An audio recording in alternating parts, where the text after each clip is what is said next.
অনেক শ্বশুর মনে করে, অনেক শাশুড়ি মনে করে আমার বৌমা আমার স্বামীর খিদমত করতে পায় না। সামাজিক খিদমত কি? শ্বশুরের জন্য গামছাটা রেডি করা, পানিটা রেডি করা, থালায় খাবারটা, দস্তরখানটা রেডি করা, খাবার দেওয়া, কিন্তু হাত পা টিপা করতে পাবে না, এটা শরীয়তে হারাম।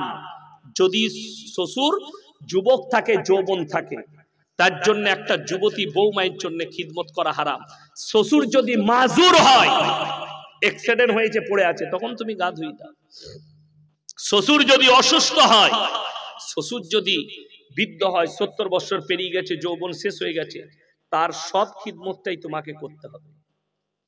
অত সহজ নয়, শরীয়তটাকে সহজ করেছে, আপনি কঠিন করে নিয়েছেন নিজেরা। আপনি দেখুন, নামাজ দাঁড়িয়ে না পড়তে পারলে বসে পড়ুন, বসে না পারলে আপনি শুয়ে শুয়ে ইশারায় পড়ুন। কিন্তু আমাদের দেশের লোক চায়ের দোকানে হারাম করে 3 ঘন্টা আড্ডা মারে, নামাজের লেগে বলতেন, বলবে সময় হচ্ছে না। ঠিক কিনা কথা বলে? সময় হচ্ছে না। এটাই কষ্টের বিষয়। তাই আপনারা আমার জন্য দোয়া রাখেন, আমি আপনাদের জন্য দোয়া রাখি, আমার মাদ্রাসার জন্য দোয়া করবেন, আর খাস করে আমার আব্বাজির জন্য দোয়া করবেন। বিশেষ করে প্রতি নামাজের পরে আপনার গাজা ফিলিস্তিনের নিরীহ মুসলমানদের জন্য একটু করে দোয়া করবেন, আল্লাহ তুমি তাদেরকে হেফাজত করো, আল্লাহ আমাদেরকে হেফাজত করো। একটা কথা মাথায় রাখবেন, ঈদের সময় আপনি আমি কাপড় কিনাতে ব্যস্ত, 1 সপ্তাহ ধরে আপনি যাচ্ছেন সিউড়িতে, কাপড় পছন্দ হলো না, আপনি ছুটে এলেন দুবরাজপুরে যে আমার ছেলের জন্য এই কাপড়টা নয় আরো একটা ভালো কাপড় কিনবো। গোটা বিশ্বের মুসলমান ঈদের কাপড় কিনাতে ব্যস্ত, ঈদের কাপড় খুঁজছে, আর গাজার মুসলমানরা, ফিলিস্তিনের মুসলমানরা, নিরীহ মুসলমান, তার সন্তানের জন্য কাফনের টুকরো খুঁজছে যে আমার সন্তানটাকে লেপটে একটু দাফন করব। গোটা বিশ্বের মুসলমান ঈদের দিনে সেমুই আর লাচ্চা খাচ্ছে, গাজার নিরীহ মুসলমানরা, বাচ্চা বাচ্চা ছেলেরা ঘাস চিবিয়ে খাচ্ছে। গোটা বিশ্ব তাকিয়ে আছে। হে আমার মুসলমান ভাই, আজকে তাদের কাছে ওই পরিস্থিতি কালকে আপনার আমার কাছেও আল্লাহ এনে দিতে পারেন। তাই দোয়া করবেন, আল্লাহ তাদেরকে হেফাজত করো।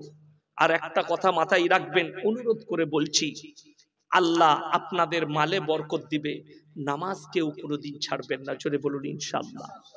পৃথিবীতে আল্লাহর যতগুলো আযাব আছে, সব থেকে দামি আযাব আর মারাত্মক আযাবের নাম হচ্ছে অভাব। অভাবের থেকে বড় আযাব কিছু নেই।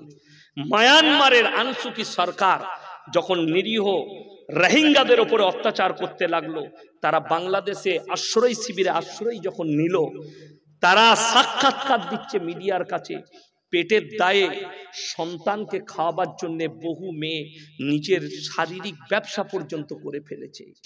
তারা বাধ্য হয়ে করেছে। গাজার একজন বৃদ্ধ মহিলা, তার সন্তানরা অনাহারে মরছে, 40 বছর বয়স, আল্লাহকে বলছে, আল্লাহ যদি মানুষের মাংস খাওয়া জায়েজ হতো, আমি আমার শরীরের মাংসগুলো কেটে রান্না করে সন্তানকে খাওয়াতাম। কাঁদছে আর বলছে, শুনেলেন তাদের ঈমান।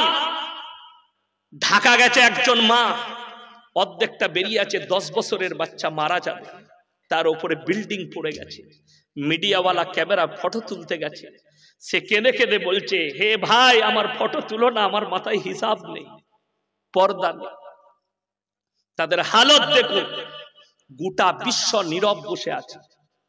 আমি আল্লাহর কসম করে বলছি, আমি যদি কোন মুসলিম রাষ্ট্রের রাষ্ট্রপ্রধান হতাম আর আমার কাছে পরমাণু থাকতো, আমি নির্দ্বিধায় পরমাণু যুদ্ধ শুরু করে দিতাম, আমি মৃত্যু পরোয়া করতাম না।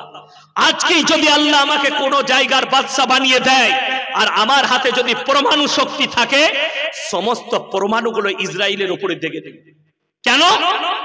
ইহুদিদের জন্য চিরশত্রু বলা হয়েছে, ইহুদিদিকে মারলে আপনার জন্য কোন রকমের গুনাহ নেই, ইহুদিদিকে হত্যা করলে গুনাহ নেই। হিটলার বলেছে, হিটলারের ভাষাটা পড়ুন, ফেসবুকে ভাসতে শুরু করেছে যে শোনো, আমি কিছু ইহুদি ছেড়ে রেখেছিলাম, গোটা বিশ্ব যেন চিনতে পারে আমি কেন ইহুদিদিকে হত্যা করেছিলাম। ইহুদি এমন একটা নিকৃষ্ট জাতি, যারা তাদেরকে আশ্রয় দিবে, পানাহ দিবে, সুযোগ পেলে তাদেরকে 1 মিনিট সময় নিবে না হত্যা করা। এই ইহুদিরা তাই করেছে। ইসরায়েল বলে কোনো দেশ পৃথিবীতে ছিল না, মুসলিম রাষ্ট্ররা অপরাধ করে গেছে, আমাদের রাষ্ট্রপ্রধানরা। এদিকে একটু জায়গা দাও, হিটলার মেরে ফেলবে, জায়গা দিয়েছে। আজকে তারা বলছে ফিলিস্তিন গাজা আমাদের। শুনে রেখে দেন আল্লাহর নবীর হাদিস, খোরাসান থেকে এমন একটা দল বের হবে, তারা যখন যুদ্ধ শুরু করবে, যুদ্ধ করতে করতে গিয়ে আল আকসায় ঝান্ডা গাড়বে, আর মুসলমান ভয়ের কিছু নেই। গোটা বিশ্বে একদিন ইসলাম প্রতিষ্ঠিত হবে, এটা রাসূলের হাদিস, জোরে বলুন সুবহানাল্লাহ। ভয়ের কিছু নেই। এরপরে কান্নার একটা দুঃখের হাদিস শুনিয়ে দিই, মুসান্নাফ ইবনে আবু শাইবার হাদিস। নবীজি বললেন এমন একটা যুগ আসবে পৃথিবীতে, মসজিদগুলো মুসল্লিতে ভরে যাবে। সাহাবীরা বললেন ইয়া রাসূলুল্লাহ, সেই মুসল্লিরা কেমন হবে? রাসূল আকরাম সাল্লাল্লাহু আলাইহি সাল্লাম চোখের পানিতে দাড়ি মুবারক ভিজে গেল, আর নবীজি বললেন হে আমার সাহাবীরা, তারা হবে সুদখোর নামাজি, বড় বড় অট্টালিকা বাড়ি বানাবে, সুদ খাবে, আর বড় বড় শপিং মল বানাবে, ইমানদার কেউ থাকবে না। আমার মুসলমান